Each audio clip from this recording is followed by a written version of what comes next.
Ubisoft just released a really cool looking Sphinx Pack and naval content, but the question of course is it any good? Well, let's find out in this video, and I will showcase both the item pack and the naval content as well. Plus we talk about the fact that the weekly quest showed up again for some people, so some people are able to do it for a second time. I think I know why, so let's get into it. If you enjoyed that, then a like would be super appreciated, and let's go. If you didn't know, I'm by the way running a giveaway for this item pack. Just follow the link in the pinned comment for a chance to win, and be sure you are subscribed to the channel as well before you enter. I will send the winner a $20 or euro gift card for their platform of choice, so they can get the pack, and then you likely still got some Helix credits left over as well. So again, link in the pinned comment for a chance to win this Sphinx item pack.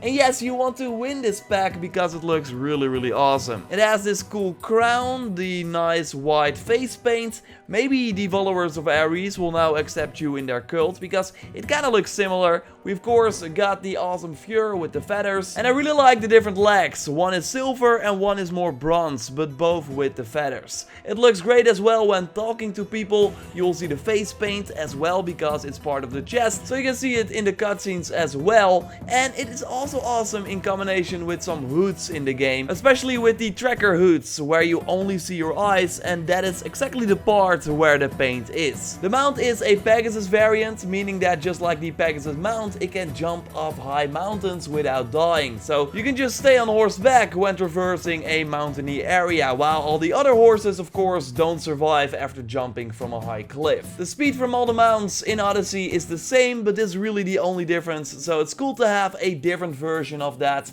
is brown and has a lot of fur. So yes, Riddle now joins the Pegasus mount as the best mounts in Odyssey. Going back to the legendary set, because it's for hunter players in terms of stats, we got the 100% crit damage with hunter abilities as a set bonus if you wear the full set. But you can of course engrave this set bonus as well, in this case on any braces in the game, but then it will be 50% crit damage with hunter abilities. As for the individual pieces, we find some regular bow perks like damage with bows on distant targets on the helmet, bow charging speed on the hands. This one is amazing. Crit chance while full health on the waist, damage with a bow charged shot on the chest, and the crit damage while full health on the boots. And that is really the thing about this set. It's all about crit damage with the hunter abilities like the devastating shot or the multi-shot that is of course insane to use during conquest battles. So now it will be easier to take out the many enemies with just one or maybe two shots of this hunter ability, if it crits of course. So that's why it will be extremely important to focus on the crit chance as much as possible, so you have a really big chance that most of your abilities will be those yellow numbers that are insanely increased. I for example use the Achilles' bow that has the crit chance on the weapon and the extra damage with the devastating shot. For a melee weapon it's really hard to get the extra crit chance as well, so that's why it will be smart to spend some points in the mastery levels, because that will help a lot.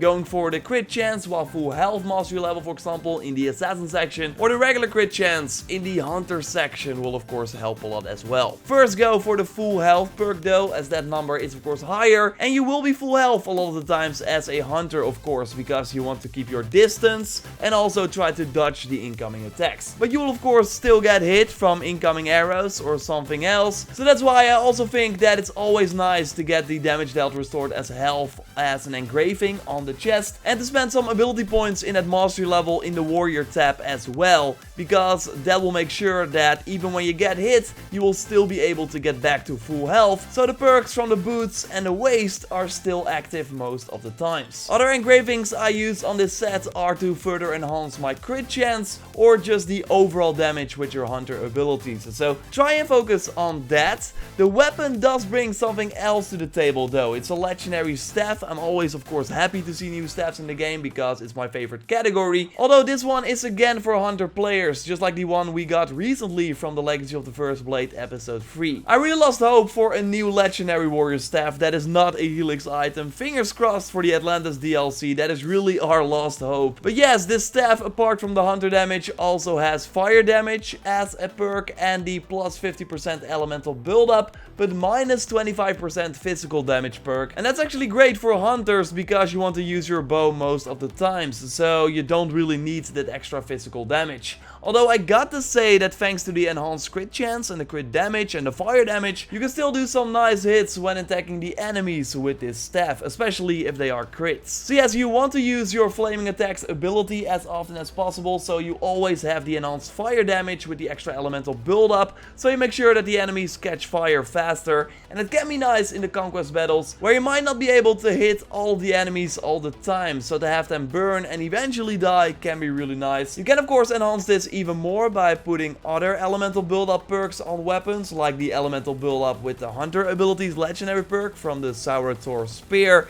That was at Sargon, I think, at least once, so maybe you got it, it's a helix item otherwise. And this one will really make sure that the enemies easily catch fire from your hunter abilities. The problem you face though is that the enemies might be deaf by the time they are on fire, so then you don't really benefit from that extra damage over time. While for the poison perk, this might actually be better, since when an enemy is poisoned, it will increase your damage output versus that target. So having them be poisoned after just a few shots can actually be really nice. So this staff is, I think, mostly nice if you put the engraving on another hunter item. I'll of course mostly be using this staff as a skin for on my warrior staff. Ubisoft also added a new ship design, figurehead and a crew team with the recent update, and we got some gameplay of that thanks to Polorex, who got the content and is running around on his ship.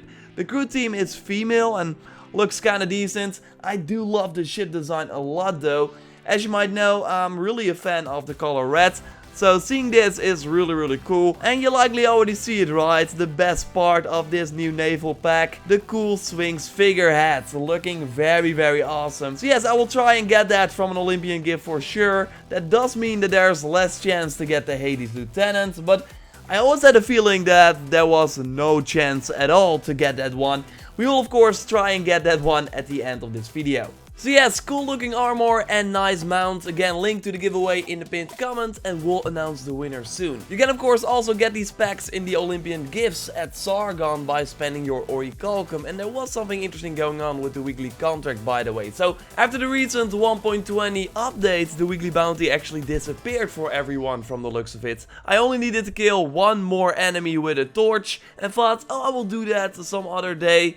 Well, suddenly the quest was gone. But many people reported having this issue to Ubisoft, so they actually put the weekly contract back into the game, so it had reappeared as well. But this also means that if you already did it before this update, so on Tuesday when it just appeared, that you can now do it again. So that would mean 40 or 44 extra orichalcum this week if you already did it before the update. Or if it disappeared for you, just like for me, then totally check the message board right now to pick it up. You have to restart it though, that kinda sucks, but it's better than having no weekly contracts at all. I really hope there's something nice to spend the orichalcum on this Tuesday. And by the way, I will not be live streaming this Tuesday, the weekly reset stream I of course do here every week, because I'm on a trip. I can't tell you anything about it yet, but so you know that I will sadly miss it this week. And now let's go to Sargon, as we always do at the end of these videos, to test our luck to hopefully get that maybe cool Sphinx figurehead, or way more importantly, the Hades Lieutenant.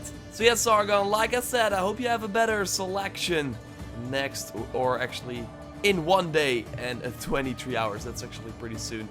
Again, no stream, but we'll likely make a video, we'll totally make a video with the weekly selection and what I think you should buy and stuff like that afterwards when I get back. So let's get right into it. Let's open this Olympian gift. I expected this. I'm going to open another one. I mean, we have a ton of orichalcum. I have another idea. I have been teasing it a lot for the future, that where I will spend most of that orichalcum. And I will of course keep doing this until I finally get the Hades Lieutenant. So 3 years from now, something like that. Okay, let's see if we can get something else as well. Yo! Ah! So these are the new ladies for on your ship, the Crush. Or the Hush. New crew team. But yeah, that's of course the thing. They added this, so less chance to get the Hades Lieutenant. But pretty nice legendary rolls though, I think. I'm not sure if they actually changed the drop rate already. They said they would do that, but they never made an official announcement about that. while I casually show this guy, of course, in the river. Subscribe to the channel if you haven't already. Check out that big video on the future of Assassin's Creed. Yeah, it's kind of confirmed right now that the 2020 game that will be launching, like I said, next year is a Viking game. I got all the info by clicking on the screen. Like the video to support the channel, and I also made an update 1.20 video talking about everything you need to know about the recent Odyssey update. For now, I will speak to you next time. Goodbye.